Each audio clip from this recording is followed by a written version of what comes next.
হিন্দু ধর্মাবলম্বী মানুষদের একটি পবিত্র ধর্মীয় গ্রন্থ হল ভাগবত গীতা। গীতায় ভগবান শ্রীকৃষ্ণের মুখ নিঃসৃত বাণী বর্ণিত আছে। প্রাচীন মহাকাব্য মহাভারতের কাহিনী অনুসারে জানা যায়, কৌরব এবং পাণ্ডবদের মধ্যে সংঘটিত হওয়া কুরুক্ষেত্র যুদ্ধে তৃতীয় পাণ্ডব অর্জুনের রথের সারথি ছিলেন অর্জুন সখা শ্রীকৃষ্ণ। মহাভারতের কাহিনী বলছে, যুদ্ধক্ষেত্রে প্রবেশ করে নিজের বিপক্ষ দল হিসেবে নিজেরই পরিবারের সদস্য এবং প্রিয়জনদের দেখে মানসিকভাবে বিধ্বস্ত হয়ে পড়েছিলেন অর্জুন। এই সময় অর্জুনকে জীবনের মূল আদর্শ এবং শিক্ষা দিয়েছিলেন কৃষ্ণ। যে কথাগুলি কৃষ্ণ বলেছিলেন সেগুলোই লেখা আছে গীতাতে। জীবনের মূল আদর্শের কথা বর্ণিত আছে গীতাতে। কৃষ্ণ অর্জুনকে জানিয়েছিলেন কিভাবে মানুষ পাপ করতে বাধ্য হয় এবং সেই পাপ থেকে উত্তরণের উপায় আসলে কি। গীতায় বর্ণিত বক্তব্য অনুসারে জানা যায়, অর্জুন যখন শ্রীকৃষ্ণকে প্রশ্ন করেছিলেন, হে কৃষ্ণ, মানুষকে দিয়ে পাপ কে করায়? সেই মানুষ পাপ করতে না চাইলেও যেন সে বাধ্য হয় পাপ কর্মে রত হতে। অর্জুনের এই প্রশ্ন শুনে শ্রীকৃষ্ণ বলেছিলেন, মানুষের লোভ এবং কায়েমি স্বার্থ তাকে দিয়ে পাপ কাজ করিয়ে নেয়। গীতার বক্তব্য থেকে জানা যায়, কোনো মানুষ প্রথমেই পাপ করতে চায় না। নিজের বিবেকবোধ তার মনে পাপ কাজে লিপ্ত হওয়া থেকে বাধা দান করে, কিন্তু যখন লোভ অধিক প্রস্তাব বিস্তার করে তখন সেই লোভ সম্বরণ করা মানুষের পক্ষে কঠিন হয়ে পড়ে এবং তখনই মানুষ পাপ কাজে লিপ্ত হয়। তার বিবেকবোধ সে সময় বিলুপ্ত হয়। সে সময় নিজের লোভকে প্রাধান্য দিয়ে মানুষ পাপ কাজ করতেও পিছু পা হয় না। আর এভাবেই লোভ থেকে জন্ম নেয় রাগ, রাগ থেকে সৃষ্টি হয় সংশয়বোধ, যা মানুষকে বিধ্বস্ত করে তোলে। গীতায় শ্রীকৃষ্ণ বলেছেন, যেভাবে ধোঁয়ার জালে আগুন চাপা পড়ে যায়, ঠিক তেমনই লোভ এবং লালসার জন্য মানুষের বিবেকবোধ, জ্ঞান এবং বুদ্ধি আচ্ছন্ন হয়ে পড়ে। তাই গীতার বাণীতে শ্রীকৃষ্ণ বলেছেন, লোভ এবং লালসা থেকে মানুষ নিজেকে দূরে সরিয়ে রাখতে পারলেই পাপ থেকে দূরে থাকা সম্ভব।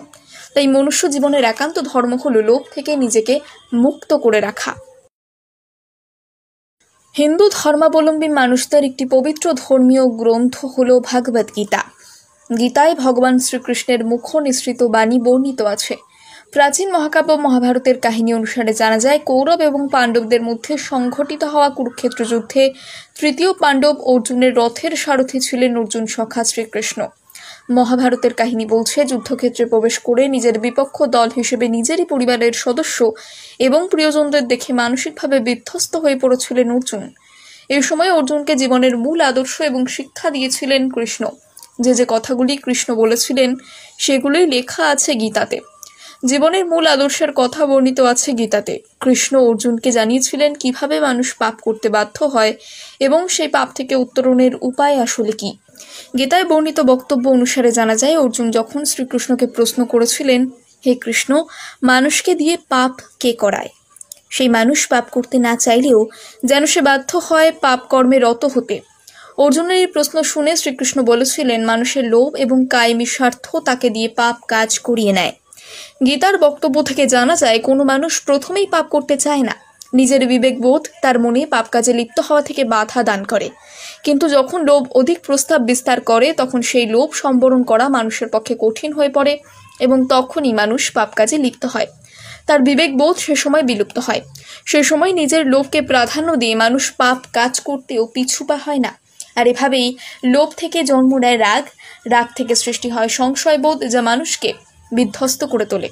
গীতায় শ্রীকৃষ্ণ বলেছেন, যেভাবে ধোঁয়ার জালে আগুন চাপা পড়ে যায়, ঠিক তেমনই লোভ এবং লালসার জন্য মানুষের বিবেকবোধ, জ্ঞান এবং বুদ্ধি আচ্ছন্ন হয়ে পড়ে। তাই গীতার বাণীতে শ্রীকৃষ্ণ বলেছেন, লোভ এবং লালসা থেকে মানুষ নিজেকে দূরে সরিয়ে রাখতে পারলেই পাপ থেকে দূরে থাকা সম্ভব। তাই মনুষ্য জীবনের একান্ত ধর্ম হল লোভ থেকে নিজেকে মুক্ত করে রাখা।